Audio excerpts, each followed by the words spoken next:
The house with the light that always turns on. At the northern edge of a quiet town called Ashford, there is a road that most people do not think about. It does not lead to a highway. It does not pass any stores. It does not even connect to another neighborhood. It simply begins behind an old gas station with faded red pumps and stretches forward into a line of tall maple trees. A small wooden sign stands at its entrance. Willow Road. The letters are pale from years of wind and rain. During the day, the road looks ordinary. White gravel, telephone poles spaced evenly apart, fields resting low and quiet beyond the trees. But at night, Willow Road feels different. Not frightening, just distant, as if the rest of the world stops a few feet before it begins.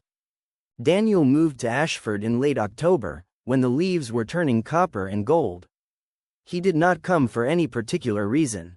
The rent was affordable. His job allowed him to work remotely. The town looked peaceful on the listing photos. His house sat near the post office, painted white with a narrow porch and wooden steps that creaked gently under weight. Inside, the floors were older hardwood, slightly uneven in places. At night, the house made soft sounds as it adjusted to the cooling air. The first evening he spent there, Daniel noticed how early the town became quiet. By 9 o'clock, most lights were off. By 9:30, the main street was empty. By 10, there was almost no sound at all. No passing cars, no distant televisions, only wind moving through trees. The silence was not heavy, but it was complete. Daniel had lived in cities most of his adult life. Even late at night, there was always something: sirens, traffic, voices drifting up from sidewalks. Here, there was nothing to press against his thoughts. And when nothing presses, thoughts expand. So that first night, unable to settle, Daniel picked up his car keys and decided to drive. No destination, no music, just the low hum of the engine and the small comfort of movement. He passed the church with its brick walls and narrow steeple. He passed the bakery, dark now, its windows reflecting the streetlights. He passed 3 identical houses with rocking chairs on their porches. Then, without planning to, he turned right. Onto Willow Road. The shift from pavement to gravel softened the sound beneath his tires. The headlights stretched forward in 2 pale beams, catching bits of floating dust in the air. The trees leaned inward slightly, their branches forming a loose canopy above. He slowed down. There was no reason to hurry. No one behind him, no one ahead, just the steady rhythm of tires against stone. A minute passed, then another, and then he saw it. Far in the distance, where the road seemed to narrow into shadow, there was a light. Warm, yellow, still, not bright enough to dominate the darkness, but bright enough to be certain. A porch light. Daniel narrowed his eyes slightly, adjusting to the depth of the dark around it. There was a house at the end of Willow Road. He was almost sure he had not noticed it earlier when looking at the town map. But there it was. Small, 2 stories, maybe. Hard to tell from that distance. The light above the front door glowed steadily, without flicker. He did not drive closer. He simply sat there for a moment, engine running, hands resting lightly on the steering wheel. The light did not change. It did not dim. It did not move. After a while, Daniel turned the wheel and slowly drove back toward town. That night, lying in his unfamiliar bedroom, he expected his thoughts to resume their usual patterns: unfinished emails, bills, conversations replaying themselves. But instead, he thought about the light. Not with worry, not with suspicion, just awareness, as if something small and steady had been placed gently at the edge of his mind. And sometime before midnight, without noticing when it happened, he fell asleep. The next evening, the town quieted again. 9 o'clock, 9:30, 10. Daniel found himself picking up his keys without thinking about it. The drive felt shorter this time. He turned onto Willow Road. Gravel beneath tires, trees above, and there it was again. The porch light, on, exactly at 10. He glanced at the clock on his dashboard. 10:02 p.m. The light had already been glowing when he arrived. He exhaled slowly, not realizing he had been holding his breath. Again, he did not approach. Again, he watched from a distance. Again, he returned home. It became a small routine.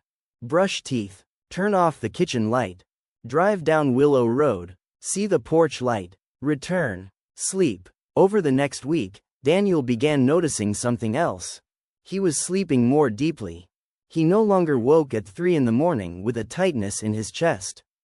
He no longer felt compelled to check his phone in the dark. It was as if the act of seeing that steady light allowed some quiet part of him to rest. One morning, while buying coffee at the bakery, he mentioned Willow Road casually. The woman behind the counter, silver-haired and gentle-eyed, paused slightly. "The house at the end?" she asked. Daniel nodded. "I thought that burned down years ago." She said it simply, without drama, without lowering her voice. Just a statement. Daniel felt no jolt of fear. People misremember things. Towns change. Buildings are rebuilt. He stirred his coffee slowly and let the subject drift away. But that night, when he drove out again, he went a little farther. Not all the way. Just enough that the house became clearer. There was a porch, a rocking chair, a small wooden table beside it, a hanging plant near the doorway. Everything looked lived in, but no other lights were on inside. No car in the driveway. No movement in the windows. He parked his car and turned off the engine. The world settled into layered quiet. Wind in leaves. A faint rustle somewhere unseen. His own breathing. He waited. Not for a person. Not for a sign. Just waited. After several minutes, the front door opened slightly.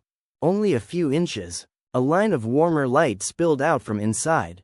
Daniel did not feel afraid. He felt recognized. Not by someone standing there, but by the space itself. As if the house was aware of his presence in the same quiet way he was aware of it.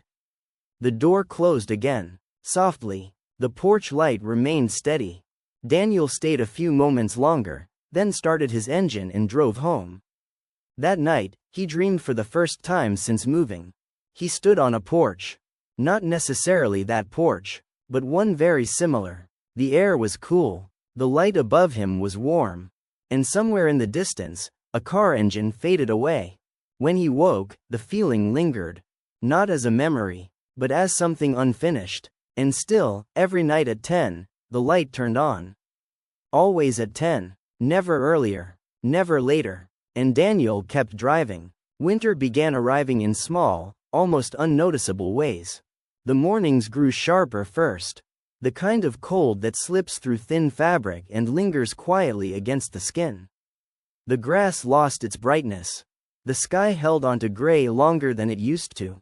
Daniel noticed these things the way one notices background music, not directly, but constantly. And every night at 10, he drove. It had stopped feeling like curiosity. It was no longer investigation. It was closer to maintenance. As if something inside him required that small act to remain balanced. Turn onto Willow Road. Slow down. Watch the light. Return home. Sleep. He began leaving his headlights off for the last stretch of the drive, letting only the faint wash of moonlight and the distant porch light guide him. The darkness there was softer than the darkness in town. Less interrupted. Less artificial. The house remained unchanged. Rocking chair. Small table. Hanging plant that did not seem to wither despite the cold. Sometimes Daniel wondered who watered it. Sometimes he wondered whether it needed water at all. One evening, instead of staying in his car, he stepped out. The gravel shifted quietly beneath his shoes. The cold air pressed gently against his face. He did not walk toward the porch. He only stood beside his car, hands in his coat pockets, watching the light the way someone might watch a distant lighthouse from shore. It felt steady, predictable, almost protective. He realized something then. He had not thought about his old life in days. Not about the apartment he left behind. Not about the city noise. Not about the relationship that had ended quietly but permanently. In the city, nights had been loud with memory. Here, nights were held together by a single point of light. And that was enough. A few days later, snow came. Not heavy at first. just thin flakes drifting downward like slow-moving dust. Willow Road changed immediately. The gravel disappeared beneath white. The trees looked taller, their branches collecting soft outlines. When Daniel drove that night, the world felt muted. Sound absorbed, edges blurred. He worried briefly that the snow might hide the house. But at exactly 10, the light came on. It glowed warmer against the snow, casting a pale halo outward. He felt relief, more than he expected. He drove closer than ever before, stopping just short of the driveway. Snow lay untouched across it. No tire tracks, no footprints, yet the porch light burned steadily. He turned off his engine and listened. Nothing, not silence, but the quiet fullness of winter. After several minutes, he noticed something new. There were footprints on the porch itself, leading from the door to the rocking chair. And back again. Not fresh, not sharply defined, but present, as if someone had stepped outside earlier. Sat for a while, then returned inside. Daniel did not approach. Instead, he sat back in his seat and let his breathing slow to match the rhythm of falling snow. The house did not feel abandoned. It felt paused, like a memory held in suspension. The next morning, Daniel woke with the faint impression that he had been somewhere during the night. Not a dream exactly, more like a continuation. He had been standing in a doorway, looking out at snow, a porch light above him humming softly. He could not remember whose house it was, but he remembered the warmth behind him. He remembered the sense that someone had once stood beside him in that doorway. Someone important, someone whose face he could not quite reconstruct. The feeling stayed with him throughout the day. While answering emails, while making coffee, while staring out his own window at the quiet street. That evening, he did not plan to drive. He told himself he would skip it. It was only a habit. Habits could be broken. 10 o'clock came. He remained on his couch. 10:01. 10:02. He felt a subtle restlessness begin inside his chest. Not panic, just imbalance, like forgetting to lock the door. At 10:05, he stood up, picked up his keys, drove. The light was already on when he arrived. He exhaled, tension easing from his shoulders. It was then he understood something clearly for the first time. The light was not calling him. It was not inviting him. It was simply being what it was. Steady, consistent, present, and he was the one who needed it. Later that week, he decided to ask about Willow Road again. This time at the hardware store. The man behind the counter frowned slightly when Daniel mentioned the house. There used to be something out there, he said slowly. Long time ago. What happened? Daniel asked. The man shrugged. Fire, I think. Or maybe it just collapsed. Been empty for years. Daniel nodded. Empty for years. He did not argue. He did not insist. He only thanked the man and left. That night, as he drove toward the end of Willow Road, a strange calm settled over him. If the house did not exist, if it had burned or collapsed, then what was he seeing? He expected fear at that thought. Instead, he felt something else. Recognition, as if the explanation mattered less than the experience. The light turned on at 10. As always. But this time, when the front door opened slightly, it opened wider than before. Not enough to reveal a person, but enough that Daniel could see a hallway beyond it. Dimly lit. Still. Waiting. He remained in his car. The engine off. The cold air thick with the smell of snow. The door stayed open for nearly a full minute. Then closed. Softly. The light remained. And Daniel, for the first time, felt the faint pull of a decision forming somewhere inside him. Not tonight, but soon. He would walk to the porch. Not to solve anything. Not to prove anything. Just to see. And as he drove home beneath a sky heavy with clouds, he had the quiet sense that the house already knew. The snow continued falling long after midnight, covering tracks, softening edges, erasing evidence of movement. By morning, Willow Road would look untouched, as if no one had driven there, as if no house stood at the end, as if no light had burned through the night. But Daniel would know, and at 10 o'clock the next evening, it would turn on again. The snow did not stop for 3 days. It did not fall violently. It did not howl against the windows or bend the trees. It simply descended in a steady, patient way, as if the sky had decided to lower itself one quiet layer at a time. By the third evening, Ashford looked smaller. Roofs rounded with white, cars half buried along the street. Footsteps erased almost as soon as they were made. Daniel stood at his living room window just before 10. He could see his own porch light reflecting faintly against the snow-covered yard. The town looked softer now, less defined. Even the silence seemed padded. He told himself again that he would not drive. The roads would be slick. The gravel beneath Willow Road would be hidden. It would make sense to stay home. But at 9:57, he found himself putting on his coat. At 9:59, he started the engine. The drive felt slower than usual. Snow muffled the tires, and the world beyond his headlights dissolved into white mist. He passed the church, now capped in snow.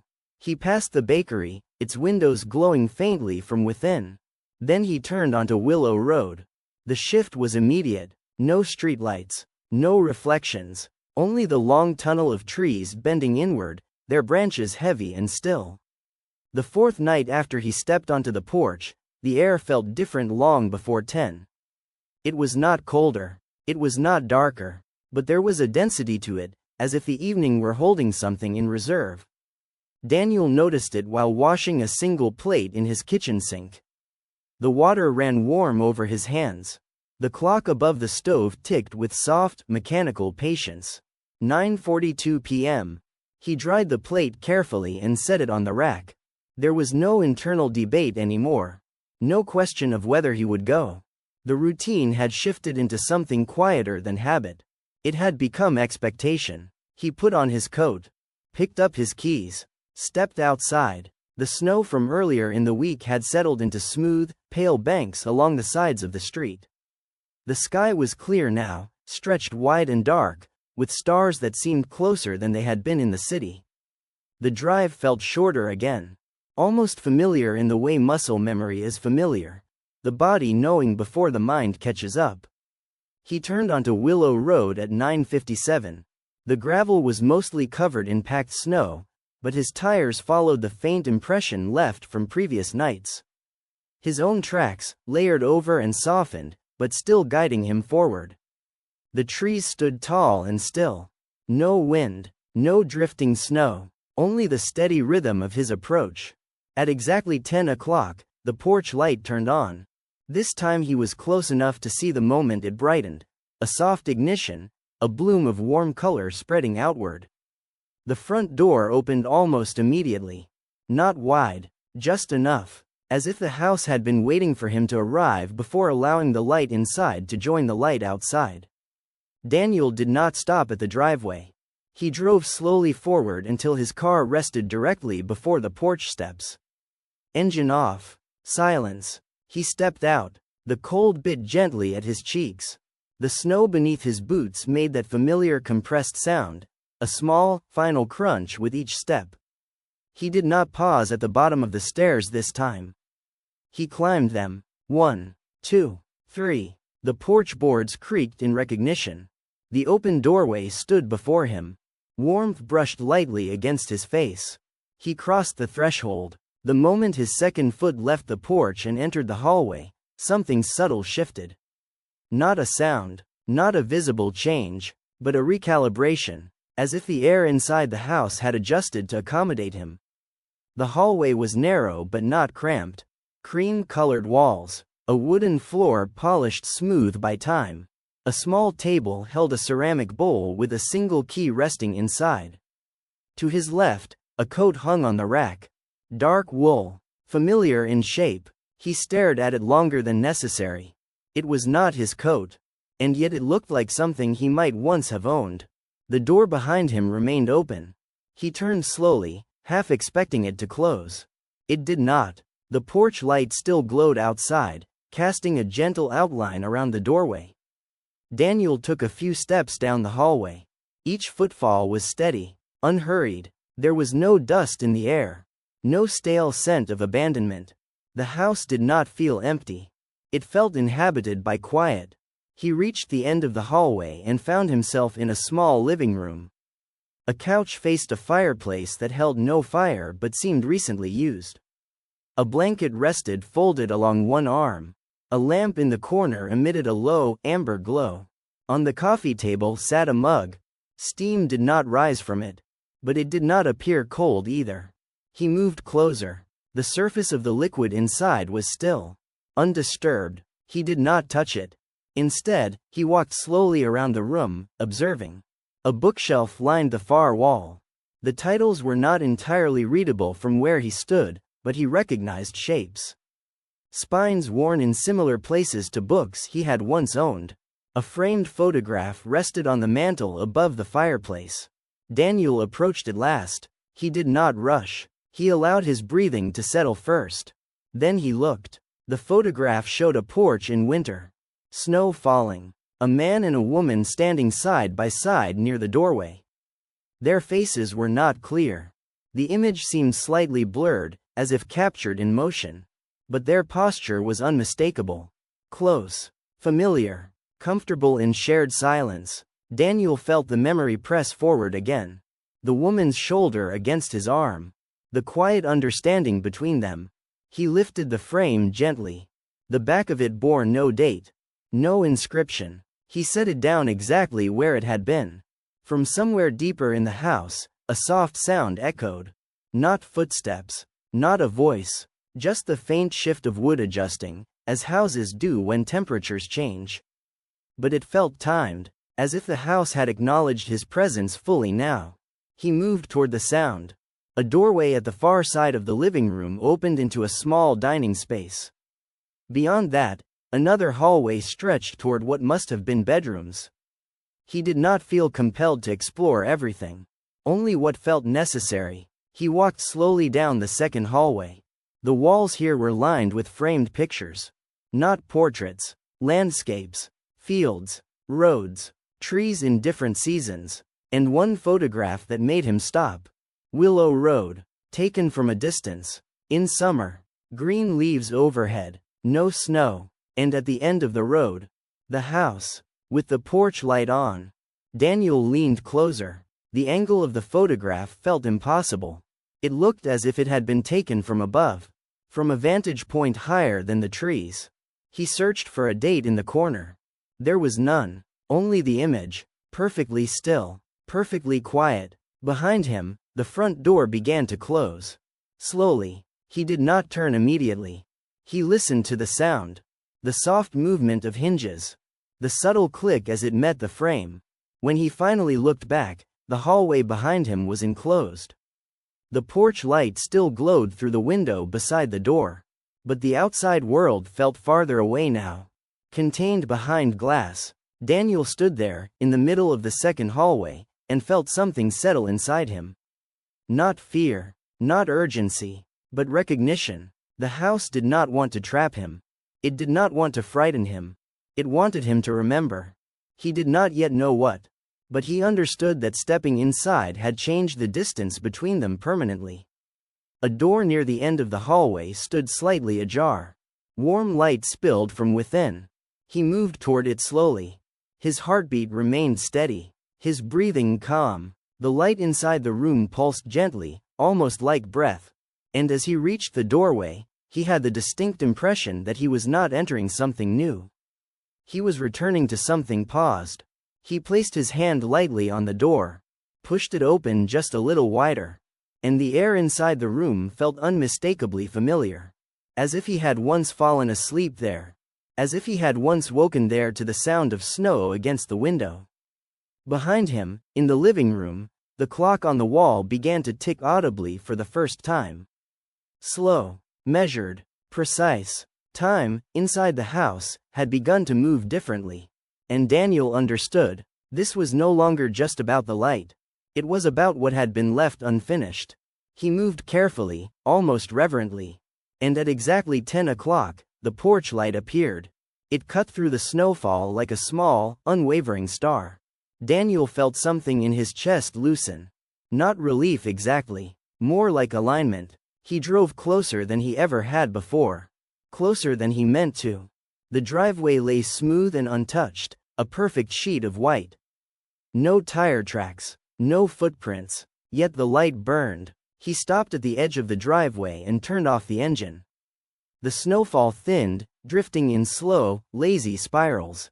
For a long moment, nothing moved. Then the front door opened. Not slowly this time, not cautiously. It opened as if someone inside had simply decided it was time. Warm light spilled across the porch and onto the snow.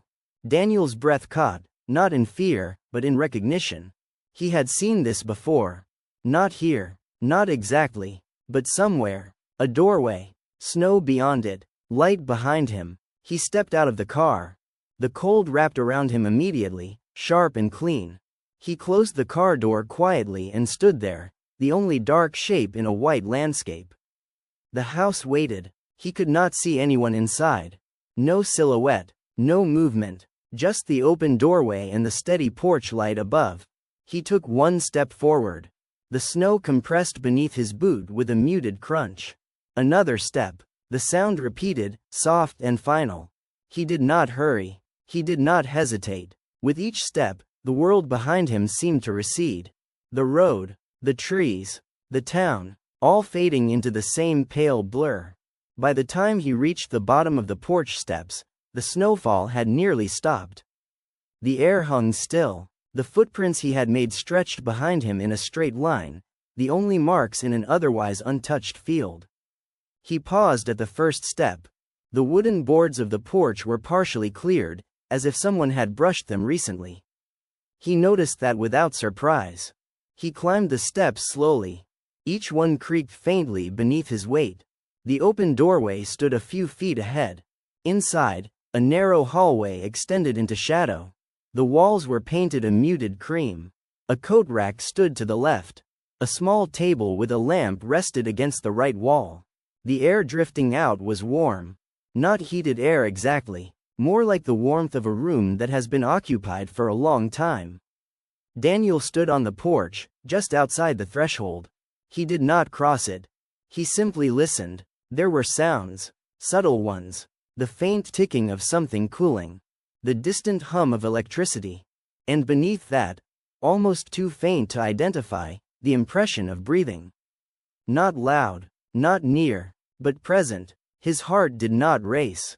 His hands did not tremble. Instead, a memory began pressing gently at the edge of his awareness.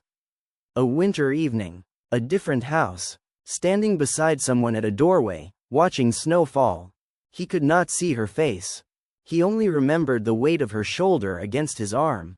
The warmth of shared silence. The understanding that nothing needed to be said. The memory did not hurt. It did not feel sharp. It felt unfinished, like a sentence that had been spoken halfway and then abandoned. Inside the house, the hallway light flickered once. Then steadied. Daniel took a slow breath. "I know," he said softly. He did not know who he was speaking to. The house did not respond. But the air shifted slightly, as if acknowledging the sound. After a few more seconds, the door began to close. Not abruptly, not with force. It simply moved inward at a steady pace. Daniel did not try to stop it. He stepped back once, giving it space.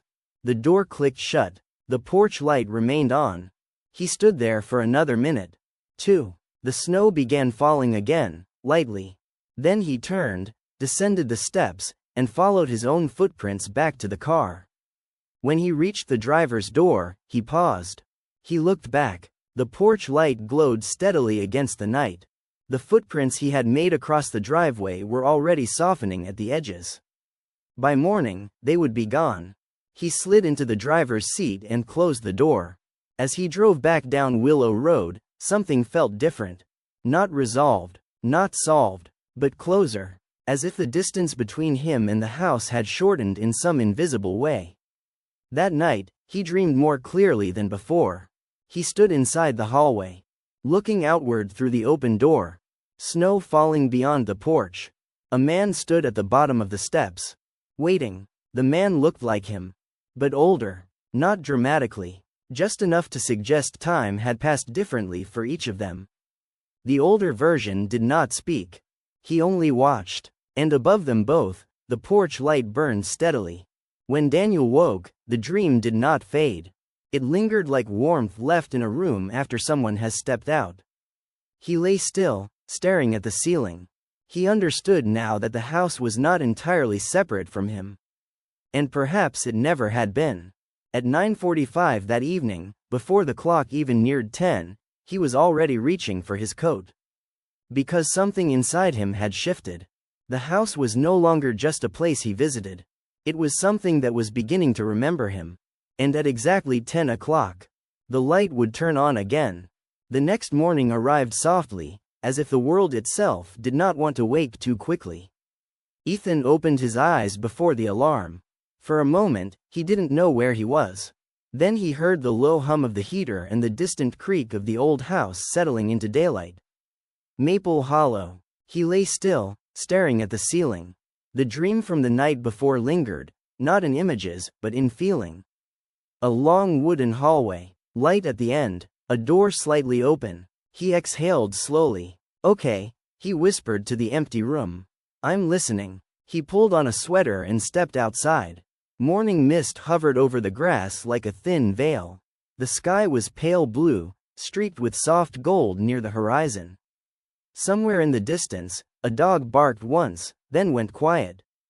The town felt suspended between asleep and awake. He walked toward the old barn behind the house. He hadn't gone inside yet. He had told himself there was no reason to. It was probably empty, or full of nothing but broken tools and dust. But the dream had placed him there. The barn door groaned when he slid it open. The smell hit him first: wood, hay long gone, something earthy and familiar. Sunlight streamed through thin cracks in the boards, creating bright lines in the dim interior. Dust floated lazily in the beams of light. He stepped inside. There were no animals, of course. Just an old workbench against one wall and shelves with jars, rusted nails, and a few forgotten objects. He ran his fingers along the workbench. The wood was worn smooth in places, rough in others. He imagined his father standing here decades ago. Or maybe his grandfather. He realized he didn't even know for sure who had built this place. He had grown up hearing stories about Maple Hollow, but they were always half-finished. Adults lowering their voices. It was different back then. Things happened. We don't talk about that. He used to think it was just nostalgia. Now he wasn't so sure. On the far side of the barn, near the back wall, something caught his eye. A small wooden chest sat partly hidden under a faded tarp. His heart began to beat faster, not in fear, but in anticipation. He crossed the barn slowly, as if approaching a shy animal. He lifted the tarp. The chest was simple, no lock, just a brass handle darkened by time. He hesitated. Then he opened it. Inside were papers, letters, photographs bound with twine, a small leather notebook. His breath caught. He lifted the notebook first. The leather was cracked, but intact. On the inside cover, written in careful, looping handwriting, were 2 words. Thomas Hale, Ethan's grandfather. He swallowed. He had only met Thomas Hale once, when he was very young. A tall man with kind eyes and a voice that always seemed to come from somewhere deep and steady. He remembered being lifted onto broad shoulders. The smell of pine and tobacco. He opened the notebook. The first pages were simple entries. Dates, weather notes, mentions of planting and repairs. Ordinary life. But as he flipped further, the tone changed. "There is a quiet here that does not belong to absence," one entry read. "It belongs to something watching." Ethan's pulse quickened. Another page. "Sarah says I imagine it. Perhaps I do, but at night, the fields feel closer. As if they lean in." He paused. This wasn't madness. It didn't read like that. It read like someone trying to describe a feeling they couldn't quite name. He sat down on the barn floor, notebook in his lap, and kept reading. "There are nights when I stand by the fence and feel as if the land remembers something I do not. As if it is waiting for me to remember too." Ethan closed his eyes. Waiting for me to remember too. A breeze slipped through the cracks in the barn walls, brushing against his face like a cool hand. He thought about the dreams. The hallway. The open door. What if Maple Hollow wasn't haunting him? What if it was inviting him? He opened the notebook again, flipping toward the end. The final entry was short. I believe the quiet is not emptiness. It is a threshold. Some doors open outward, some open inward. No date, no explanation. Just that. Ethan sat in the stillness for a long time. The barn felt different now, not abandoned, but patient. He carefully gathered the letters and photographs and brought them inside the house. He placed them on the kitchen table and began sorting through them. Black and white photographs of the house when it was new. Fields full of tall corn.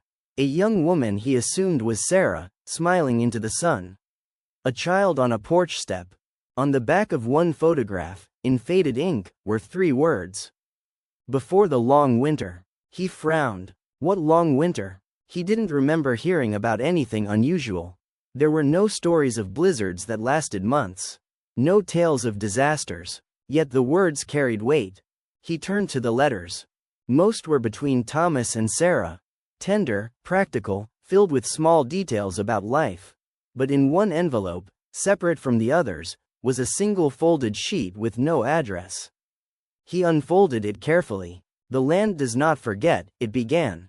We bury our fear in it, and it grows roots. If you choose to stay, you must choose to see. Ethan's breath became shallow. It wasn't signed. The handwriting was different from his grandfather's. A chill crept along his arms, though the room was warm. Choose to see. He thought about the hallway in his dream. The door, the sense that something waited not to harm him, but to be acknowledged. He leaned back in his chair and stared at the ceiling. I'm here, he said quietly. The house made a small settling sound in response. Or maybe it was just the wood cooling. That afternoon, he walked into town. Maple Hollow's main street was lined with brick buildings, a small diner, a hardware store, and a church with white siding that needed paint. The sign outside the diner read, Hollow Cafe. He pushed open the door. A bell chimed softly. A few heads turned, then looked away. A woman behind the counter, mid-50s, gray streaks in her dark hair, studied him for a second longer. You're Hale's boy, she said. He blinked. Grandson. She nodded once, as if that confirmed something. Thought so. You have his eyes. He slid onto a stool at the counter. Did you know him well? Well enough, she said, pouring coffee into a white mug and setting it in front of him. He was a good man. Quiet. Carried more than he said. Ethan wrapped his hands around the mug. Carried what? She met his gaze. Maple Hollow, she replied simply. He felt a small pulse of unease. What does that mean? She hesitated. Then she leaned closer, lowering her voice.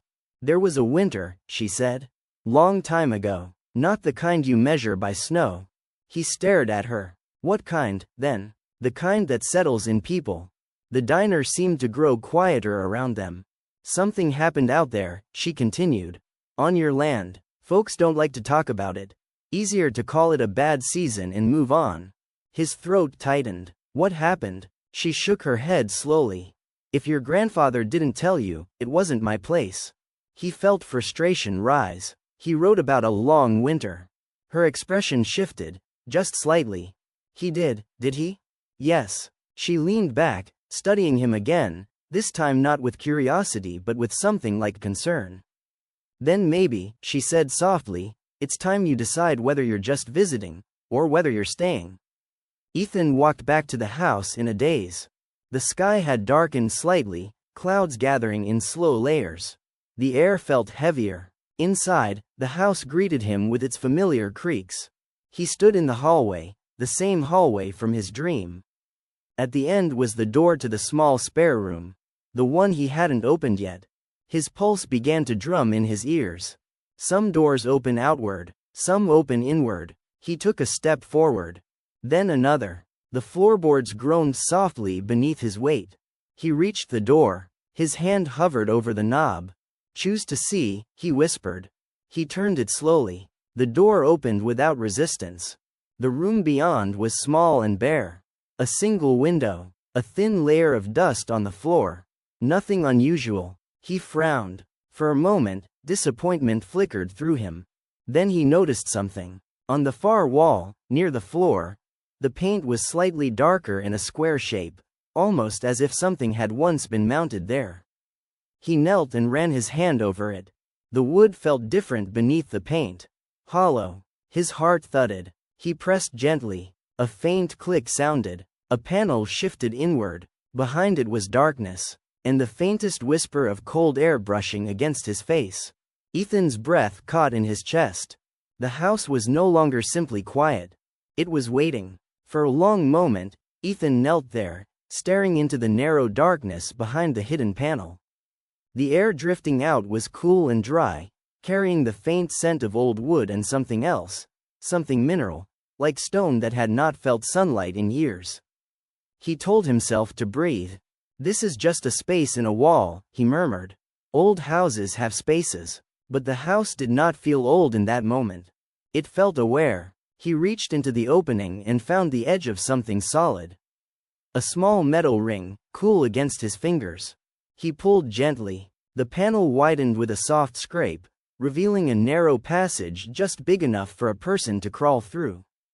Wooden beams framed it, but beyond those beams the texture changed. Stone. Rough, uneven stone. Ethan sat back on his heels. Maple Hollow was not built over caves. At least, he had never heard that it was. His pulse beat steadily now, not frantic, but purposeful. The kind of rhythm that comes when fear shifts into focus. He stood, crossed the hallway, and grabbed a flashlight from the kitchen drawer. When he returned, the opening looked smaller somehow, like an eye half closed. He knelt again. "If you're inviting me," he said quietly into the dark, "I'm coming." The beam of the flashlight cut through the narrow space, illuminating stone walls that sloped downward at a gentle angle. Not a natural cave, too straight, too intentional. He hesitated only once more before lowering himself to the floor and crawling inside. The wood frame brushed his shoulders, then gave way to stone. The air cooled immediately, wrapping around him like a thin cloak. The only sound was his breathing and the soft scrape of his sleeves against rock. After several feet, the passage widened enough for him to crouch. He stood slowly. The tunnel extended forward, curving slightly out of sight. The walls were reinforced in places with old wooden supports, aged and cracked but still holding. This had been built. But why? He moved carefully, placing each step with intention. The floor was packed dirt, surprisingly level. No cobwebs, no sign of recent disturbance, but also no total decay. It felt maintained. A memory surfaced unbidden. His grandfather standing by the fence at night. There are nights when I stand by the fence and feel as if the land remembers something I do not. Ethan continued forward. The tunnel opened into a small chamber. He froze. The room was circular, maybe 12 feet across, carved from earth and stone. In the center stood a wooden table.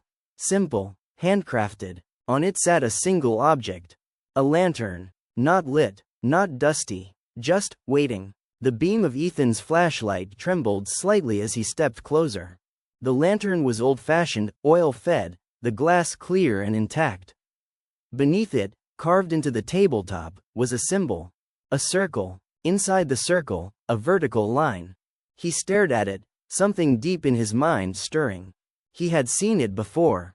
In his dream, on the door at the end of the hallway. His throat tightened. "This isn't possible," he whispered. And yet here it was. He reached out and touched the lantern. It was cool to the touch, but not freezing. Solid, real. He glanced around the chamber. The walls were smooth in places, rough in others. Along one side, faint markings stretched horizontally, almost like tallies carved by hand. He stepped closer to inspect them. They were not random scratches. They were grouped in sets of 5, 10, 15, dozens of them. His chest felt suddenly tight. "These are days," he murmured. "Or nights." A slow realization began to form. The long winter. Not the kind you measure by snow. He turned slowly in the chamber, scanning the walls. Near the far edge, partially obscured by shadow, words were etched into the stone. He approached cautiously, shining the flashlight over them. The carving was uneven, but deliberate. We stayed. 2 simple words. He swallowed. Who was we? His mind raced through possibilities, his grandfather and Sarah, perhaps. Or others. Neighbors. Family. But stayed from what? He circled the room again and noticed something else. Opposite the tunnel he had entered through, there was another opening. Smaller. Darker. A second passage leading deeper underground. A faint current of air moved from it, colder than before. The lantern on the table seemed suddenly significant. An invitation. Or a test. He picked it up carefully. It was heavier than he expected. He shook it gently. Liquid sloshed inside. Oil. He glanced around the chamber again, searching for matches, for any sign of how to light it. On the underside of the table, attached by a small nail, hung a tiny metal box. His fingers trembled as he opened it. Inside were matches. Dry. Untouched. He stared at them for a long moment. This had not been abandoned. It had been prepared. For me? He asked softly. The silence that followed did not feel empty. It felt patient. He struck a match. The flare of sulfur filled the chamber with sharp light for a split second before settling into a steady glow. He brought it to the lantern's wick. The flame caught slowly, then brightened, casting warm gold across the stone walls. The shadows shifted. The chamber transformed. The tallies along the wall seemed deeper now, more desperate. The carved words, "We stayed," felt heavier in the lantern light. Ethan turned toward the second tunnel. The warm glow in his hand contrasted with the cold breath drifting from the darkness ahead. He thought about leaving, about climbing back through the passage, sealing the panel, pretending none of this existed. He could sell the house, return to his quiet apartment, resume a life measured in emails and grocery lists. But something inside him had already crossed a threshold. He stepped toward the second tunnel. The lantern's flame flickered as he approached, bending slightly toward the opening, as if drawn. The passage sloped downward more steeply than the first. The walls were tighter, the air denser. With each step, the sounds of the house above faded further away. No hum of appliances, no settling wood, just the soft crunch of dirt beneath his boots and the faint hiss of flame. After several yards, the tunnel widened again, but this space was different. The walls here were darker, almost blackened in places. The air carried a faint metallic scent. He lifted the lantern higher. And saw them, not people, not shadows, but impressions in the stone. Handprints. Dozens of them, pressed into the wall as if the stone had once been soft clay. Large hands, small hands, some overlapping, some reaching upward. Ethan's breath came shallow and quick. They were not smeared. They were deliberate, as if whoever had made them wanted to leave proof. He stepped closer. The stone beneath his fingertips was cool and solid now. No give, no softness, yet the prints were unmistakable. He traced one gently, a child's hand. His chest tightened painfully. "We stayed," he whispered. The lantern flickered violently for a second, then steadied. From deeper in the tunnel, beyond the reach of light, came a sound. Not loud, not sharp, but distinct, a slow, steady exhale. As if something, or someone, had been holding its breath for a very long time.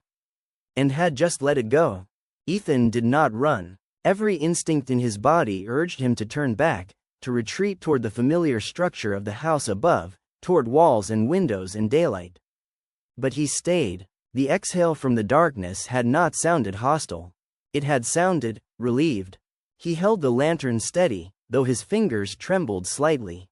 The warm light pressed outward, pushing against the thick black ahead. "Hello?" he called softly. His voice did not echo the way he expected. The tunnel seemed to absorb the sound, swallowing it before it could travel far. He waited. Nothing. Only the faint hiss of the flame and the steady beat of his heart. He stepped closer to the wall of handprints. In the lantern glow, more details emerged. The impressions were layered, some older, edges softened by time. Others sharper, clearer. They overlapped in a way that felt urgent. as if many hands had reached at once. He swallowed. This wasn't panic, he whispered to himself. The hands were not clawing downward. They were pressed flat, grounded, intentional. A slow understanding began to form in him, not through logic, but through sensation. A quiet intuition rising like groundwater. They had not been trying to escape. They had been trying to stay. Another step forward. The air shifted again, colder but cleaner somehow. Less stagnant. The tunnel opened gradually into a wider cavern, much larger than the chamber with the table. Ethan raised the lantern higher. The ceiling arched above him, rough but stable. The floor sloped gently downward into the center of the space. And in that center, he froze. There was no body, no skeletons, no physical remains. Instead, there was a circular depression in the earth, ringed by stones. Like an old fire pit. But the stones were blackened and etched. Symbols covered them, variations of the circle and line he had seen carved into the table upstairs. Circle, line, over and over. His pulse steadied. He approached slowly. The depression was empty now, but the earth inside it was darker than the surrounding ground. He crouched and hovered his hand above it. Cold, not natural cold, a deep, settled cold, as if something had once burned there, not with heat, but with absence. He closed his eyes for a moment. Images came, not clear visions, but emotional impressions. People gathered in this cavern, not screaming, not chaotic, huddled together, hands pressed to stone, waiting. For what? He opened his eyes. Maple Hollow, he murmured. The long winter, not snow, not weather, something else. Something that had settled into people. He stood slowly and turned in a full circle, letting the lantern light sweep across the cavern walls. That was when he noticed them. Figures, not solid, not fully formed, but distortions in the air near the edges of the cavern, like heat shimmer rising from asphalt. Except the air here was cold. The distortions were faint, barely visible, more felt than seen. They did not move toward him. They did not retreat. They simply existed, watching. His breathing grew shallow. You stayed, he said, voice barely above a whisper. The distortions shifted subtly, not closer, but clearer. A sudden memory surged up, one from his childhood. He was very young, sitting at his grandfather's feet in the living room. The power had gone out during a storm. The house was dark except for a single oil lamp on the table. Are you scared? His grandfather had asked him gently. Yes, little Ethan had admitted. Thomas Hale had smiled, not dismissing the fear. Good, he had said. Fear means you feel something. But it doesn't get to decide what you do next. Ethan felt tears prick unexpectedly at the corners of his eyes. They were afraid, he whispered into the cavern. The distortions trembled slightly, like breath against glass. But they stayed. He stepped into the center of the stone ring. The cold intensified instantly, climbing up through the soles of his boots. The lantern flame flickered wildly. For a brief, dizzying second, the cavern changed. Not physically, but perceptually. The space filled. Shapes gathered around him, faint outlines of people standing shoulder to shoulder. Adults, children, dozens of them, not detailed faces, just presence. He could feel them. Fear, yes, but also resolve, a shared decision to remain. The air grew heavy in his lungs. What were you staying for? He asked softly. A ripple moved through the cavern, like wind through tall grass. And then, a sound, not an exhale this time. A voice, not external, internal. It rose from somewhere deep inside his chest, yet it did not feel like his own thought. We stayed for you. His knees nearly buckled. The lantern light flared brighter, casting sharp shadows across the stone. For me? He breathed. The presence pressed closer, not touching, not overwhelming, but surrounding. A wave of understanding washed over him, fragmented and incomplete but powerful. There had been something in Maple Hollow long ago. Not a creature, not a monster, something quieter, a spreading emptiness, a despair that moved through people, isolating them, hollowing them out from within. Turning neighbor against neighbor, turning hope into suspicion. The long winter had not been outside. It had been inside, and the people of Maple Hollow had gathered here, not to hide from a storm, but to resist it. To sit together in the dark and refuse to let the emptiness claim them. They had pressed their hands into the stone not in desperation, but in solidarity. We are here. We are still here. Ethan's breath hitched. You chose each other, he said. The cavern pulsed faintly in response. The circle and line symbol, he understood now. A circle. Community. A line. The individual. Together. Balanced. Without one, the other collapses. The lantern's flame steadied. The distortions in the air grew calmer. The cold in the stone ring beneath his feet softened slightly. You stayed, he whispered again, this time with reverence. And slowly, gradually, the presence in the cavern shifted. Not disappearing, not vanishing, but easing, as if something that had been holding tension for generations had finally loosened. The long winter had ended long ago in a physical sense. But something of it had remained here, waiting. Waiting for someone to remember. Waiting for someone to understand why they had chosen to stay. Ethan felt warmth spread through his chest, not from the lantern, but from somewhere deeper. I'm staying, he said quietly. The words were simple, but they felt like a vow. The cavern responded not with sound, but with stillness. A deep, settled stillness. The kind that comes not from emptiness, but from peace. Ethan didn't know how long he stood in the stone ring. Time felt different in the cavern, thicker, slower, as if each second carried more weight than it did above ground. The warmth in his chest lingered, steady and unfamiliar. Not excitement, not adrenaline. Belonging. The faint distortions in the air had softened. They were still there, but quieter now, less urgent. The cold beneath his boots had dulled to something neutral, almost gentle. I understand, he said softly. And this time, the words felt complete. The lantern's flame burned calmly, no longer fighting invisible currents. The cavern walls seemed less oppressive, the ceiling higher. He stepped out of the stone ring. The air shifted, not in resistance, but in release. For a fleeting moment, he sensed something else. Gratitude. Not spoken, not heard, felt. He turned toward the tunnel he had entered through. The path back seemed shorter now, less foreboding. The handprints along the wall caught the lantern light again, but they no longer felt desperate. They felt like signatures. We were here. We chose. He paused and pressed his own palm gently against the stone beside them. The rock was cool, solid, real. I'm here too, he whispered. A faint warmth pulsed beneath his hand, so subtle he might have imagined it. But he knew he hadn't. He made his way back through the tunnels slowly, memorizing each turn, each support beam, each shift in air. The climb upward felt symbolic, like surfacing from deep water. When he crawled through the wooden frame and back into the spare room, the house greeted him with quiet familiarity. The late afternoon light slanted through the window, golden and soft. Everything looked normal. Dust motes in the air. Plain walls. Wooden floorboards. He turned back and gently closed the hidden panel.